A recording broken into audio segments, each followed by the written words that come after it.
वृक्षारोपण के 100 अवसर के कार्यक्रम पर हमारे गांव मेदपुर में, देवीपुर में सबसे पहले मैं अपनी ओर से और अपने समस्त ग्रामवासियों की ओर से श्रद्धेय श्रीमान श्री अनिल जोशी जी, जो कि हमारे बीच में एक बहुत बड़ी विभूति हैं, और शर्मा जी, आपका मैं संपूर्ण क्षेत्रवासियों की ओर से हृदय की गहराइयों से आभार व्यक्त करता हूं और स्वागत और अभिनंदन करता हूं कि आपने अपना अमूल्य समय हम लोगों के उत्साहवर्धन के लिए यहाँ पर दिया। उसके लिए मैं संपूर्ण ग्रामवासियों की ओर से आपका आभार व्यक्त करता हूँ। जैसा कि हमारे इस प्रदेश में हरेला पर्व जो है जुलाई अगस्त के महीने में, यही बरसात का समय भी है और इसी समय वृक्षारोपण का कार्यक्रम होता है। तो ग्राम विकास शुक्लापुर संगठन की ओर से मेरे सहपाठी, मेरे भाई कुलदीप काला जी, जो कि पिछले कई वर्षों से वृक्षारोपण का कार्यक्रम चलाते हैं 2015 से, और हम सहपाठी भी रहे हैं। आपका पर्यावरण प्रेम बहुत उत्तम दर्जे का है। तो इस बार आपने जो है निवेदन किया था हमारे से कि मेरी ननिहाल जो है उमेदपुर में पड़ती है, देवपुर में पड़ती है, और ननिहाल का मेरे पे कर्जा है क्योंकि मैं वृक्षारोपण करता हूं। तो एक बार जो हमारा टी स्टेट है, यहाँ पर परमिशन लेके मैं अपने ननिहाल में भी जो है वृक्षारोपण का कार्यक्रम करूंगा। वो इन्होंने संकल्प यहाँ पर जो है किया, और उस वृक्षारोपण के आज इस अवसर पर हमारे बीच में तमाम लोग उपस्थित हुए हैं। आपका मैं बहुत बहुत आभार व्यक्त करता हूँ। साथ ही हमारे बीच में आज युवा बच्चे भी आए हैं। आने वाली पीढ़ी भी ये सीखेगी और देखेगी। ये वृक्ष भी हमारे पुत्रों के समान है, और हमने ये फैसला लिया कि जो ये क्षेत्र पड़ता है, यहाँ पर सड़क के किनारे लगभग सभी लोगों के घर हैं, और घरों के आगे जो वृक्ष लगाए जाएंगे तो उनकी सुरक्षा भी और व्यवस्था भी उत्तम तरीके से होगी। इसलिए हमने जो है टी स्टेट से परमिशन लेके ये सड़क से लेकर और यहाँ तक इसको पूरा सफाई अभियान करवा के यहाँ पर जो है खड्डे खुदवाए, वृक्ष लगाए। आज थोड़ा सा वर्षा के कारण कार्यक्रम थोड़ा व्यवधित हुआ, हालांकि कार्यक्रम 10 से 12 का था, लेकिन चूँकि इंद्रदेव की कृपा, प्रकृति से कोई नहीं लड़ सकता, तो उस व्यवधान के कारण थोड़ा कार्यक्रम विलंब से हुआ। बहुत लोगों ने आना था, आ भी रहे लोग। आज संडे है तो वर्षा के कारण लोग थोड़ा अव्यवस्थित हुए। उसके बावजूद भी आप सभी लोग आए, मैं आपका बहुत बहुत हार्दिक धन्यवाद और पुनः अपनी हृदय की गहराइयों से आपका जो हूँ आभार व्यक्त करता हूँ। और हमारे बीच में काला जी के द्वारा और इनके संगठन के द्वारा कुछ लोगों को जो है आदरणीय बड़े भाई श्री संजय जुयाल जी, सक्षम प्रशिक्षण संस्थान से हैं जुयाल जी, और आपका जो संगठन है, जो काम करते हैं आप कूड़ा उठान का और आपदा प्रबंधन का और ट्री प्लांटेशन का, आज हमारे बीच में अपनी पूरी टीम के साथ पहुंचे हैं। मैं आपका बहुत बहुत हार्दिक अभिनंदन करता हूं और स्वागत करता हूं। और मैं श्रद्धेय श्रीमान जोशी जी से निवेदन करता हूं कि कृपया इनको जो है आप अपने हाथों से आशीर्वाद स्वरूप यह जो है ट्रॉफी देने की जो है कृपा करें।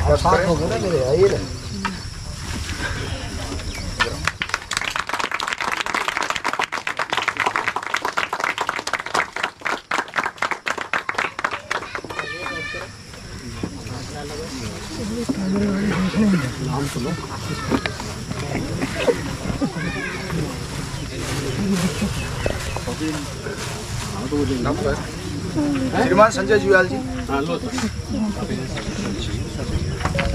संजय जुयाल जी कौन है? नहीं, अच्छा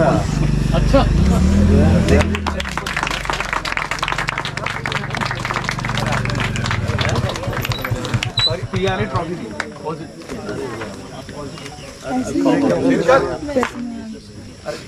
भैया क्या होगा? एक मिनट चेंज करनी है ट्रॉफी, मंगल लगती है। अच्छा कोई बात नहीं, भाई साहब को नमस्कार, शर्मा जी को नमस्कार।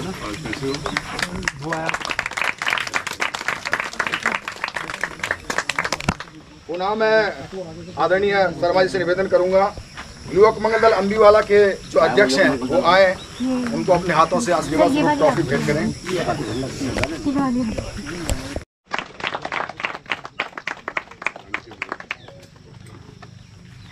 संरक्षण संस्थान आईटी पार्क से हमारे बीच में श्री माखन सिंह जी आए हैं, जो जैविक कूड़ा निस्तारण का कार्यक्रम करते हैं, ट्री प्लांटेशन का कार्यक्रम करते हैं।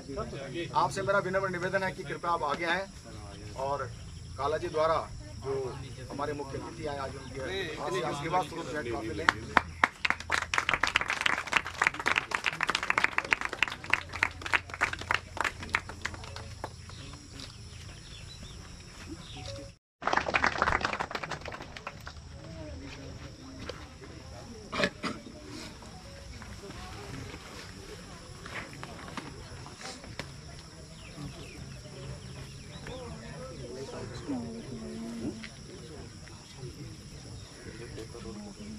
करता हूँ कृपया आप जो है हमारे मुख्य अतिथि स्कूल के संस्थापक जोशी जी का जो है सॉल उड़कर जो है सम्मान करेंगे।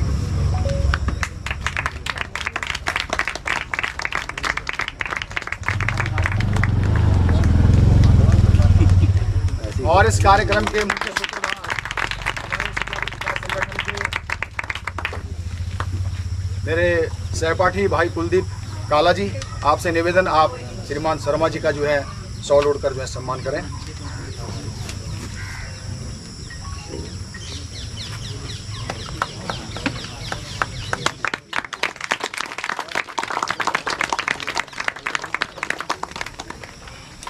और क्योंकि वर्षा का अभी कुछ ऐसा है नहीं कि कभी भी हो सकती है, और हमारे बीच में आज जोशी जी ने हमारे आग्रह पे, ये हमारे लिए बड़े सौभाग्य की बात है कि आज आपके कर कमल जो है उम्मेदपुर क्षेत्र में एक बहुत बड़ी महान हस्ती हमारे बीच में, इस उत्तराखंड प्रदेश की हस्ती, पद्मश्री से पद्म विभूषण से सम्मानित। और महोदय अभी विगत वर्ष मैंने देखा आपका मोदी जी से डायरेक्ट संवाद था, अमिताभ बच्चन जी से डायरेक्ट संवाद था, मैं आया भी हूँ 2-3 बार हैस्को में। तो पुनः एक बार, क्योंकि ये राजनीतिक कार्यक्रम नहीं कि मैं सबको बुलाऊं, सबको बोलने का अवसर दूं, उसके लिए मैं क्षमा चाहूँगा। और अवसर जो है जोशी जी ने भी कहा था कि मैं बहुत कम समय दे पाऊंगा, इसलिए मैं सीधा अपने मुद्दे पे आता हूं। इसलिए समस्त ग्रामवासियों की ओर से, अपनी ओर से मैं ही आपका जो स्वागत करता हूं पुनः, और आभार व्यक्त करता हूं आपके और वक्ताओं के रूप में मैं सर्वप्रथम बड़े भाई से जुयाल जी से निवेदन करूंगा कि आप अपने जो है मुखार बिंदु से, जो आपके बीच में बच्चे आप संरक्षण का काम जो करते हैं, कृपया आप अपने विचारों को जो है रखें, थोड़ा मार्गदर्शन करें हमारा, और उसके तुरंत बाद फिर जोशी जी से उनसे बुलवाएंगे। आदरणीय जोशी जी, शर्मा जी, मंच पर आसीन समस्त विद्वानगण और प्यारे बच्चों, उपस्थित जन समुदाय, मैं यहाँ पर अगर वृक्षारोपण की बात करूँ, स्वच्छता की बात करूँ, तो आपने अपने आसपास का वातावरण देख लिया कि हम कितने जागरूक हैं अपने क्षेत्र के लिए। हम वृक्षारोपण कार्यक्रम तो चले आएंगे, उसके बाद में हम यहाँ भूल जाएंगे। और ये इसी प्रकार की झाड़ घास है, ये जो बगल में आप देख रहे होंगे गाजर घास है, ये सबसे ज़्यादा खतरनाक है फेफड़ों के लिए। लंटना जो घास है वो अपने नीचे किसी चीज़ को होने ही नहीं देती, मगर एक तो जानबूझकर या हम कहें कि अनजाने के अंदर हम लोग इस प्रकार का जो अपना आसपास का जो क्षेत्र है उसके अंदर इस प्रकार की घास को पनपते देते हैं। अगर हम चाहें तो जितने भी युवा मंगल दल या किसी प्रकार के संगठन है, अगर वो एक दिन भी संडे के दिन अगर आधा एक घंटा भी अगर दें तो काफ़ी अच्छा स्वच्छता प्रोग्राम हम यहाँ कर सकते हैं। साथियों, मेरा नाम संजय जुयाल है और पिछले 25 वर्षों से मैं पॉलीथीन हटाओ हिमालय बचाओ कार्यक्रम के अंतर्गत कार्य कर रहा हूँ। यह सक्षम प्रश्न संस्थान जो है मेरा एक छोटा सा संस्थान है बच्चों का, और उसके अंतर्गत हम जितने भी धार्मिक और पर्यटन स्थल हैं वहाँ समय समय पर जाकर स्वच्छता अभियान चलाते हैं, प्लांटेशन करते हैं और आपदा प्रबंधन का प्रशिक्षण देते हैं। 4 दिवसीय प्रोग्राम हमारा हर तीसरे महीने के अंदर चलता है और काफ़ी समय से ये प्रोग्राम चलते जा रहा है।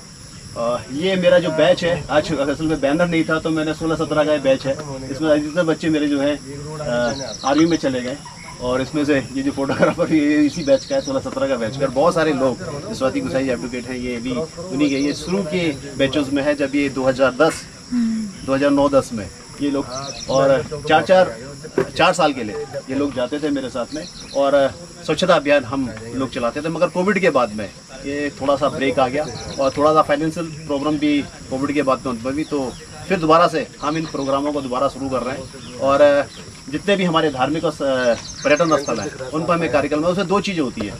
एक तो हमारा जो बच्चा है ग्रामीण परिवेश से बाहर निकल कर जाता है, लोगों से मिलता है, 4 दिन का कैंप होता है और वहाँ जाकर लोगों के पास में जब वो जाता है तो उसे लोगों से हाथ में बातचीत, पर्यटन स्थलों पे लोग जो बाहर से आते हैं उनसे बातचीत करने का मौका मिलता है और वो एक तरह से उन लोगों से सीखता है कि किस प्रकार से किसी से बातचीत करनी है। दूसरा, वो जब वहाँ से बाहर जाता है तो दूसरा एक डेवलपमेंट ये होता है उसके अंदर कि उसके अंदर एक ना साहस की भावना आती है कि मैं भी इसी प्रकार का एक छोटा सा संगठन बनाकर या इस प्रकार से अपने क्षेत्र के अंदर क्या कर सकता हूँ, कार्य कर सकता हूँ। तो साथियों, मैं ज़्यादा नहीं बोलूँगा क्योंकि बारिश का मौसम है और कार्य अभी बहुत है, तो मैं कार्य पर ज़्यादा विश्वास रखता हूँ कि फील्ड पे ज़्यादा काम किया जाए। तो मैं यहीं पर अपने लेकिन जब तक हम स्वतः खुद अवेयरनेस नहीं होगी, खुद जागृत नहीं होंगे, तब तक इसका निस्तारण नहीं होगा। सरकार भी कितना करेगी। इसी मुहिम में हम तमाम इस क्षेत्र में, इधर से चाय बागान क्षेत्र में और वृक्षारोपण कार्यक्रम में, इस वृक्षारोपण कार्यक्रम में खाली यहीं तक ये सीमित ना हो जाए कि हम वृक्षारोपण लगाएं, सभी लोग एक एक पेड़ की जिम्मेदारी भी लें, तो इस मुहिम को हम आगे बढ़ा सकते हैं और पर्यावरण की दिशा में कदम उठा सकते हैं। बाकी मेरा यहाँ पर बुलाया सभी साथियों की ओर से, विशेष रूप से कुलदीप काला की ओर से आभार, धन्यवाद। और अब मैं निवेदन करूंगा आज के इस कार्यक्रम के जो सूत्रधार हैं श्री कुलदीप काला जी से, जो एक हफ्ते से इसमें लगे हुए हैं, कृपया आप जो है युवा पीढ़ी के लिए, आप जैसे लोग जो पर्यावरण से प्रेम देकर काफ़ी लड़के उन्होंने अपने साथ में जोड़े वृक्षारोपण के लिए, तो मेरा निवेदन है आप अपने विचारों को रखेंगे और आपकी जो अपनी सद्भावना है, जो आगे का आपका प्लान है इन फ्यूचर का, वो आप रखें। मैंने इसलिए बोला कि आप स्टडी करते हैं, लेकिन उस स्टडी का वृक्ष का क्या महत्व है। अभी हमारे वृक्ष जो है केवल भारत में 21.5 है, जबकि एक मानव के उसके लिए 33%। उन्होंने स्टडी 1979 में बताया था कि एक पेड़ की कीमत करीब $2 लाख की कीमत है। हमारे जीवन में वो केवल ऑक्सीजन ही नहीं देता, 3500 लीटर से अधिक पानी देता है, 3700 लीटर से पानी अधिक सोखता है और कितने किलोग्राम से ज़्यादा हमारी डस्ट को रोकता है। और अगर इसी तरीके से हम अस्थमा रोगों से कैसे लड़ सकते हैं, पूरे भारतवर्ष में करीब ऐसे पेड़ पौधे जड़ी बूटियां कि जो 50,000 से भी ज़्यादा हमारे जीवन के लिए इम्पोर्टेंट है। सबसे आगे चीन, उसके बाद हम, करीब 3,000 से भी अधिक ऐसे पेड़ हैं जो भारतवर्ष में पाए जाते हैं कि जिनका संरक्षण करना बहुत आवश्यक है, जो दवाई के रूप में प्रयोग होते हैं। और कई ऐसे, खाली हम पृथ्वी पर केवल हम मानव नहीं है, हम अनेक ऐसे जीव जंतु हैं जिनके लिए पर्यावरण बहुत जरूरी है। जो उड़ने वाली छिपकली हैं, कुछ पेड़ पे ही रहती हैं। आप गिलहरी पहले देखते हैं, अब पेड़ खत्म होते जा रहे हैं। एक व्यक्ति 1 वर्ग किलोमीटर में, प्यारे साथियों, प्यारे बच्चों, क्या आपके ज्ञान के लिए से बच्चों को बताया और आने वाली पीढ़ी इसी से सीखेगी। मैं बहुत बहुत धन्यवाद देता हूँ विजेंद्र जी का भी कि आपकी टीम पूरे एक हफ्ते से हमारे साथ यहाँ काम में लगी हुई थी। जोशी जी के जो मुखार बिंदु से आज हमें सुनने को मिलेगा, उसके पश्चात वृक्षारोपण कार्यक्रम होगा। खड्डे खुदे हुए हैं, पेड़ वहाँ पर रखे हुए, हबड़ तबड़ नहीं करेंगे, बहुत आराम से तरीके से जो है पेड़ों को लगाएंगे। और जितने भी युवा साथी हैं, मेरा निवेदन है आपसे कि कृपया आप भी हैं सहयोग करेंगे, क्योंकि अभी काफ़ी काम बाकी है। हमने ये काम जल्दी से निपटाया ताकि बारिश न हो। वृक्षों के लिए तो बारिश बहुत अच्छा है। एक कारण विशेष है क्योंकि ये मेरा ननिहाल है। अब कहते हैं पुरुष जो है 2 कुलों का ऋण कभी नहीं चुका सकता। एक तो वो कुल जहाँ से उसकी माता आई है और एक वो कुल जहाँ से उसकी पत्नी आई है। तो यहाँ चमोली परिवार जो वो मेरा ननिहाल है, तो उनका एक कर्ज है मेरे पे। हालांकि वो पेड़ लगा के भी मैं नहीं चुका सकता, किंतु फिर भी ये मेरा प्रयास इस वजह से विशेष था कि ये मेरा ननिहाल है। यहाँ मुझे कुछ ना कुछ करना चाहिए कि मुझे लगे कि हाँ, मैं अपने ननिहाल के प्रति जो मेरा उत्तरदायित्व है या था, उसको मैंने थोड़ा सा कम किया है। तो आप सभी से निवेदन है कि आप लोग आगे पौधे लग जाएंगे, उसके बाद आप लोगों की जो ये लाइन में घर है, ये जिम्मेदारी आपकी बनती है। पौधा कोई भी, मैं यहाँ अगर हम सर को बोलेंगे तो जोशी जी जो हमारे आदरणीय है, वो 1000 पौधे आपको उपलब्ध करवा देंगे। आगे उत्तराखंड में जो बोलेंगे पेड़ पौधे के लिए हो जाएगा, लेकिन देखिए रखवाली आपको करनी है उनकी, है ना। तो इनकी सुरक्षा का प्रयास जो मैक्सिमम हम कर सकते थे, सर के हरिंदर शर्मा जी के सहयोग से, जोशी जी के सहयोग से, वो हम कर रहे हैं। लेकिन अब इनकी जो देखभाल है वो आपकी जिम्मेदारी रहेगी। अगर प्रत्येक व्यक्ति 2 पौधे भी गोद ले लेगा ना, तो 80 के 80 पौधे आपको जीवित मिलेंगे। आप 25-30 साल तक अपने बच्चे को पालते हैं, 4-5 साल पेड़ भी पालिए, जरूरी नहीं है आपका बच्चा लायक निकले। लेकिन अगर आम का पौधा आपने लगाएगा ना, तो उसमें आम ही लगेंगे, अमरूद नहीं लगेंगे। जो पौधा आप जिस ढेर से लगाएंगे और उसको पालेंगे तो वो चीज़ देगा। जरूरी नहीं कि हमारी संतान, या मैं खुद, मैं अपनी माता जी को कुछ नहीं देता हूँ, 47 साल का होगा, आज भी माता जी का दिया हुआ खाता हूँ, आप सीधी बात है। लेकिन जो पेड़ हम जिस ढेर से लगाएंगे वो हमें वही चीज़ देगा। फूल का लगाएंगे तो फूल देगा, फल का लगाएंगे तो फल देगा, औषधि का लगाएंगे तो औषधि देगा। तो इसकी बस हमें 3 से 4 साल देखभाल करनी है। अगर आपने 4 साल देखभाल इनकी कर ली है, तो ये आपकी कम से कम 3 पीढ़ी तक आपको लाभ देता रहेगा। और एक और चीज़ आपसे कहना चाहूँगा, आज पेड़ पौधे बहुत कट रहे हैं। कभी आपने सोचा अगर आप भी अनाउंस हो जाए कि 10 दिन बाद ऑक्सीजन खत्म हो जाएगी, हम सभी ऑक्सीजन सिलेंडर खरीद लेंगे, चलिए आपको मिल गए, लेकिन आपको मालूम है अगर 5 मिनट के लिए धरती से ऑक्सीजन खत्म हो जाए तो क्या होगा? आपका एक 10 करोड़ का भी मकान है ना, वो मिट्टी में मिल जाएगा। ऑक्सीजन ने हमें जोड़े रखा है। इस सृष्टि के प्रत्येक तत्व को जोड़ने वाली ऑक्सीजन है, और ऑक्सीजन हमें केवल पेड़ दे सकते हैं। ऑक्सीजन का हमारे पास कोई भी विकल्प उपलब्ध नहीं है। इसके लिए आपको, मैंने इसलिए बोला कि आप स्टडी करते हैं, लेकिन उस स्टडी का वृक्ष का क्या महत्व है। अभी हमारे वृक्ष जो है केवल भारत में 21.5 है, जबकि एक मानव के उसके लिए 33% से बच्चों को बताया और आने वाली पीढ़ी इसी से सीखेगी। मैं बहुत बहुत धन्यवाद देता हूं विजेंद्र जी का भी कि आपकी टीम पूरे एक हफ्ते से हमारे साथ यहाँ काम में लगी हुई थी। जोशी जी के जो मुखार बिंदु से आज हमें सुनने को मिलेगा, उसके पश्चात वृक्षारोपण कार्यक्रम होगा। खड्डे खुदे हुए हैं, पेड़ वहाँ पर रखे हुए, हबड़ तबड़ नहीं करेंगे, बहुत आराम से तरीके से जो है पेड़ों को लगाएंगे। और जितने भी युवा साथी हैं, मेरा निवेदन है आपसे कि कृपया आप भी हैं सहयोग करेंगे, क्योंकि अभी काफ़ी काम बाकी है। हमने ये काम जल्दी से निपटाया ताकि बारिश न हो। वृक्षों के लिए तो बारिश बहुत अच्छा है। व्यक्तित्व तो ज़्यादा बेहतर लगता है क्योंकि सामाजिक कार्यकर्ता आप जब समाज से जुड़े हुए अपना परिचय देते हैं, मुझे लगता है कि एक राजनीतिज्ञ को, मैं अक्सर कहता हूँ, पहले सामाजिक कार्यकर्ता होना चाहिए तब राजनीतिज्ञ होना चाहिए, क्योंकि ऐसा हुआ है जब भी हम राजनीति में गए हम समाज से दूर हो गए। तो मुझे लगता है कि राजनीतिज्ञों की पहली शिक्षा समाज के बीच में से ही होनी चाहिए, और मैं आपको उस रूप में जाना प्रिय कुलदीप काला, मैं आपको सिर्फ ये कहूँगा कि आपने ये भावना कि मेरे नानी के प्रति जो मेरा कर्ज था या जो मेरे कर्ज थे, उस रूप में आपने वृक्ष को ही माध्यम बनाकर और जो अर्पित किया है, ये पितृ सेवा है।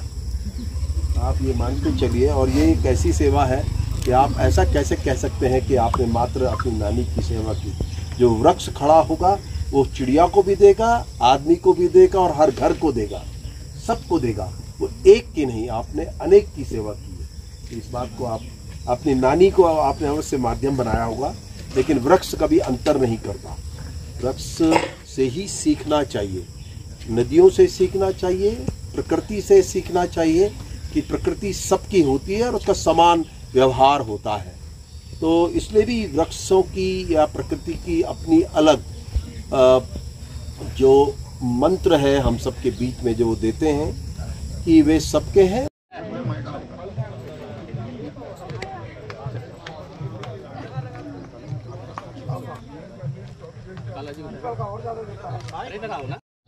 इसके साथ लोगों को जोड़ो और यहाँ की कमेटी बनाओ, उनको दायित्व दो। कितने पेड़ लग रहे हैं आज? 100 पेड़ लग रहे हैं। गाँव में कितने लोग हैं उम्मीद में? 5000 लोग। हाँ, तो एक पेड़ का दिमाग एक आदमी के नाम पे लिख दो कि अगर वो गया तो भी गया। ये 2 करोड़ टन छोड़ेंगे, 2 करोड़ टन। और जो केदारनाथ में गया है ना, उसका तो कोई चाहिए, उसका तो कोई ऋषिकेश हरिद्वार सारा बहुत ज्यादा लाखों ने दर्शन नहीं किए, इतने लाख 2 करोड़ टन। उसकी बात कोई नहीं कर रहा। हो गया नीचे नीचे प्लास्टिक के नीचे मलबा बस लगा देखिए तो फोटो है फोटो एक मिनट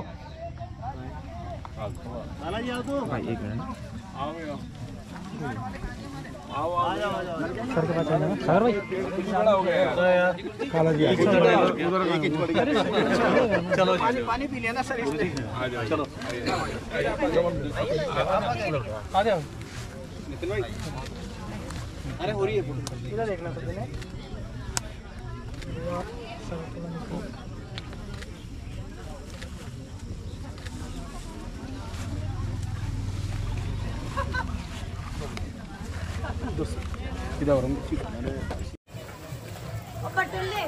शाबाश शाबाश, गुड, बहुत बढ़िया।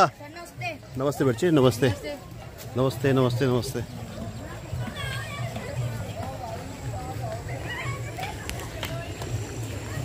शाबाश शाबाश, तेरे को देखा ही नहीं मैंने। Good girl good girl. ये बात, ये टी गार्ड्स है जो आज वृक्षारोपण कार्यक्रम हुआ है। तो ये बच्चे जो हैं इनको अब पेड़, पहले इन्होंने पेड़ लगाए और अब ये जो टी गार्ड्स हैं, ये पहली बार मैंने देखे बांस वाले। ये बच्चे देख रहे हैं, इनको लेकर आ रहे हैं और ये हर पेड़ के आगे इसको लगा देंगे और बड़े जो ग्रुप के बच्चे हैं वो इनको पेड़ के और चारों ओर इसको लगा देंगे। यहाँ देखिए,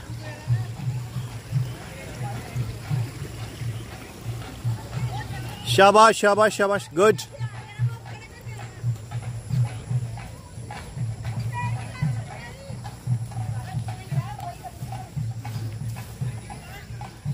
बस नहीं है, और आगे तक है ना। शाबाश शाबाश शाबाश, गुड बॉय।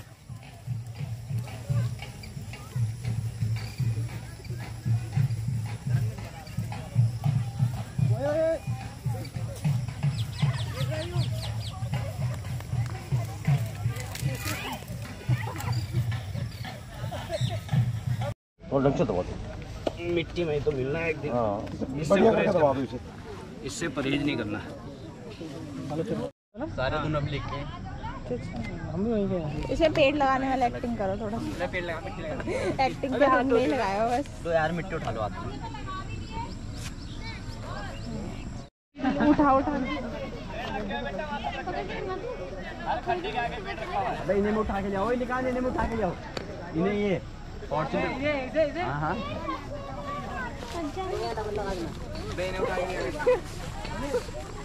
पेड़ रखे हुए काले के जाने।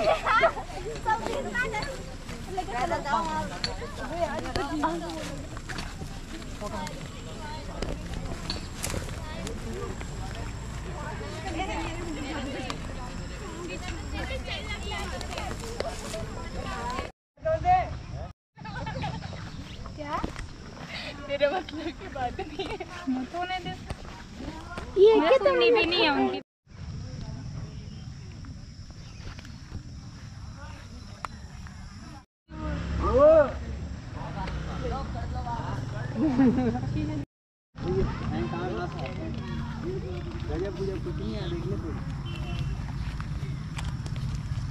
दसवीं बारहवीं सारे बच्चा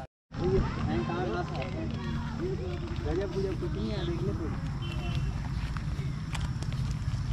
10वीं 12वीं सारे बच्चा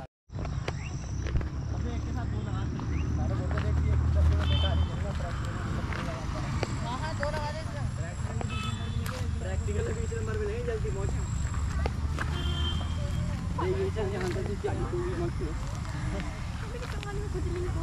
वो देख राजू को जा रहा था स्कूटी में, राजू सामने ही जा रहे हैं।